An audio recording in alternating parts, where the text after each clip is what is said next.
Good afternoon दोस्तों।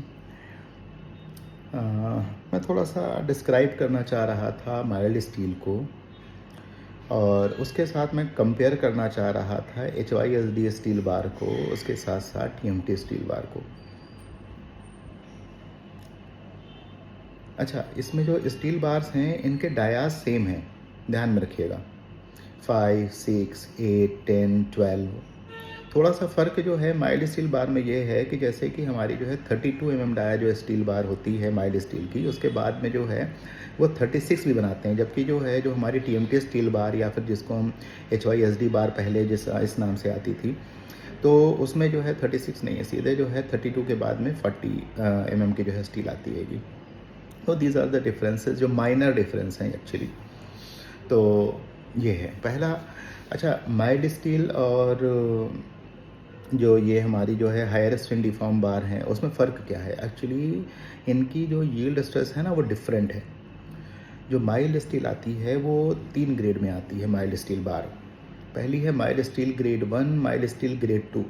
Mild steel grade 1 आती है 250। माइल्ड स्टील ग्रेड 1 कहलाती है माइल्ड स्टील 250 ग्रेड। और माइल्ड स्टील ग्रेड 1 जो है ना, वो एक्चुअली कहलाती है माइल्ड स्टील 225 ग्रेड। ये ग्रेड का क्या मतलब है? एक्चुअली ये ग्रेड का मतलब है उनकी यील्ड स्ट्रेस, जो उनकी जो मिनिमम यील्ड स्ट्रेस है ना, वो जो जिस ग्रेड की स्टील होती है वो उसके बराबर होती है, यानी कि इससे कम नहीं हो सकती। उस पर वो जो है डिज़ाइन, मतलब उस पर वो मैन्युफैक्चर की जाती है। जैसे कि जो माइल्ड स्टील 350 ग्रेड है, एक्चुअली उसको माइल्ड स्टील 350 नहीं बोलते, बल्कि मीडियम स्टील बोलते हैं। Medium steel 350 grade. Medium steel 350 grade की यील्ड स्ट्रेस कितनी है? मिनिमम यील्ड स्ट्रेस है एज पर कोडल प्रोविज़न जो IS 432 है पार्ट 1, वो ये बोलता है कि मिनिमम यील्ड स्ट्रेस 350 से कम नहीं होनी चाहिए। 350 न्यूटन पर mm² या फिर 350 MPa, उससे कम नहीं होनी चाहिए। तो फिर हायर स्ट्रेंथ डिफॉर्म बार क्या है? हायर स्ट्रेंथ डिफॉर्म बार पहले आती थी, जो कि अब मार्केट से ऑब्सलीट हो गई है। अब उसकी जगह पर आती है TMT स्टील बार, जो हमें मार्केट में मिलती है। दोनों में जो है फिज़िकल डिफरेंस, एक्चुअली इसका जो मैन्युफैक्चरिंग डिफरेंस है वो भी था। पहले जो है जो TMT स्टील बार बनती थी, पहले जो HYSD डिफॉर्म बार्स बनती थी, वो एक्चुअली ट्विस्ट करके उसमें जो है स्ट्रेंथ लाई जाती थी। That was a process. अभी प्रोसेस चेंज हो गया है। अभी जो है वो पानी में क्विंच करके लाते हैं, और वो एक प्रोसेस होता है, उसको आप स्टडी कर सकते हो, TMT स्टील बार को बनाने का प्रोसेस। उसमें हम नहीं जाते हैं, हम एक जनरल आपको इन्फॉर्मेशन देना चाहते हैं कि जो TMT स्टील बार है, जो 415 ग्रेड की आती है, जिसको पहले जो है यही स्टील बार आती थी HYSD के नाम से, हाई स्ट्रेंथ डिफॉर्म बार के नाम से, 415 ग्रेड। तो यहाँ पे 415 ग्रेड या फिर 500 ग्रेड, 550 ग्रेड या फिर 600 ग्रेड, ये क्या है? हमने बताया आपको कि एक्चुअली ग्रेड का मतलब है उसकी यील्ड स्ट्रेस, उसकी जो है 0.2% प्रूफ स्ट्रेस या फिर यील्ड से, ये मिनिमम रिक्वायरमेंट है उसकी।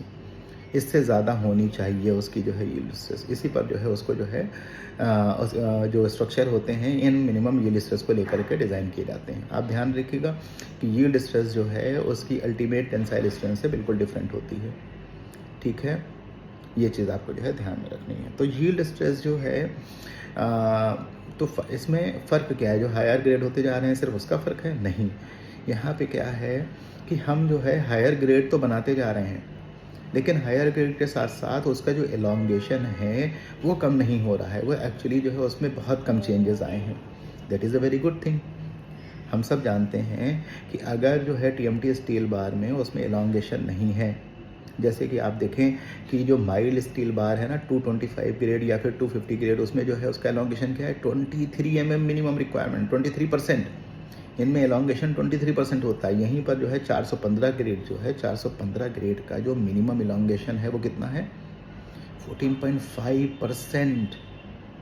लेकिन यहीं पर जो है अगर हम जो है दूसरी स्टील बनाते हैं, मान लो 415D, और उसके अलावा 500 या फिर 500D, तो 415 और 415D में क्या फ़र्क है?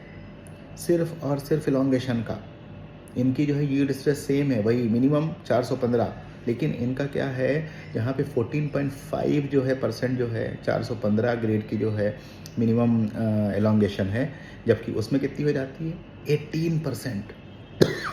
देखिए, 415D सुपीरियर है, उस हिसाब से आपको ज़्यादा उसमें एलोंगेशन मिल रहा है, यानी कि उसके जो है जब भी कभी कोई फेल्योर होगा तो वो उतनी जल्दी फेल नहीं होगी, क्योंकि उसमें एलोंगेशन ज़्यादा है। इन सारी चीज़ों को समझिए। यहीं पर जो है 500 और 500D का फ़र्क देखिए। 500 का जो है एलोंगेशन है 12% मिनिमम, और 500D का 16%, जो कि FE 415 से ज़्यादा है। यहीं पे आइए, FE 550 और 550D, 550 का जो एलोंगेशन है वो है 10%, और FE 550D का 14.5 किसका एलोंगेशन है? 415 का, FE 415 का। आप देखिए, हमें ज़्यादा यील्ड स्ट्रेस मिल रही है, और उसके साथ साथ जो है हमें इक्विवेलेंट जो है क्या मिल रहा है? एलोंगेशन। इन चीज़ों को समझिए। यील्ड स्ट्रेस क्या है? यील्ड स्ट्रेस एक्चुअली जो सेफ स्ट्रेस है या फिर सेफ स्ट्रेंथ है, जिसको लेकर के स्ट्रक्चर डिज़ाइन होता है। ये चीज़ें बहुत इंपॉर्टेंट हैं, बहुत मज़ेदार हैं। अगर आप लोग इसको पढ़ना चाहेंगे, पढ़ेंगे ना, तो जो स्टील का कर्व होता है ना, जब स्टील को जब हम लोड देते हैं और वो जो है टेंसाइल स्ट्रेंथ के लिए टेस्ट करते हैं, तो उसका एक कर्व बनता है, स्ट्रेस स्ट्रेन कर्व। वो इस तरह से यूँ ऊपर जाके फिर ऐसे ऊपर जाता है। बहुत मज़ेदार चीज़ है, उसको समझिए कि कब तक स्ट्रेट रहता है वो, कब वो जो है मूव होता है, कब वो फिर जो है बराबर पैरेलल आकर के लोड जो है नहीं बढ़ता है, जब बल्कि उसमें स्ट्रेन आ जाता है, फिर उसके बाद लोड लेना शुरू करती है स्टील। इन चीज़ों को जब आप पढ़ेंगे ना तो मज़ा आ जाएगा आपको। चलिए, आज के लिए इतना ही। Thank you.